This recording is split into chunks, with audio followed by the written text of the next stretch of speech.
Hey, this is Chris. How you doing? Finally, got a break in the rain. It's been raining for 66 hours. I mean, pretty much constantly. And nature saved the best for last, because right before it stopped raining this morning, we had a tornado warning, and it was coming down. Oh my goodness. Hardest it's rained, well, I would say it's the hardest it's rained in a while, but we've had some heavy rain this year in general anyway. But I know that I left a cup out on the porch. It's like a canning jar, a pint canning jar. It's full, which means it's rained it's rained at least 5 inches, but it's probably rained more like 10. I mean, it's just been, we were in the bullseye there. I mean, I thought once the hurricane went inland, that we'd be okay. It got worse, way worse as far as rainfall total. So, but anyway, it stopped now. It's 11:37. Stopped about 10 o'clock, 10:15. Now we just have some overcast skies with occasional sunlight. So I went to Lowe's to get some concrete to work on the fence while I had some time, because it's supposed to pick up later again today. I don't know how much, though. There's definitely a drying trend, and so I hope that what we had this morning was it, because that was some serious downpour. So I'm happy about that. So just wanted to give you that latest weather update from Greenfield, North Carolina. Got questions or comments? Leave in the section below. Pray for the people down east. Rivers are filling, and they're already overflow all the major rivers. And I know we don't really have major rivers down here. We have creeks compared to other parts of the country, like the Mississippi and the Ohio and all that stuff.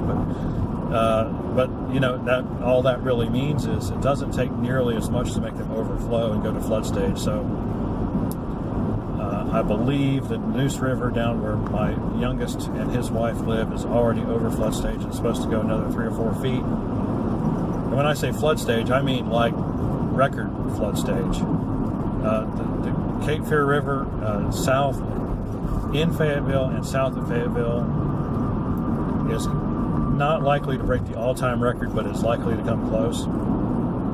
And that's like set in 1945. I mean, that's a long time ago. So this is an historic storm of flooding proportions. So all those people down there, so if you live in that area, you just need to get out. I mean, a lot of I-95 down that way is closed already.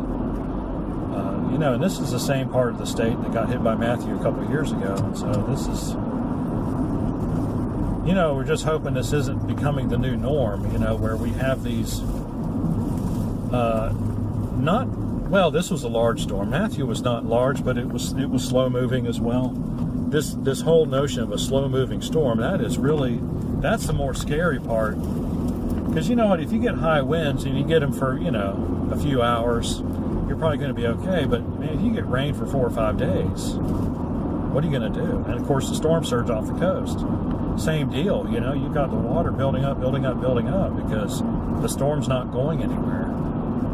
So that's what's going on. That's why all this flooding is happening. And of course, the land down there is called the coastal plain for a reason.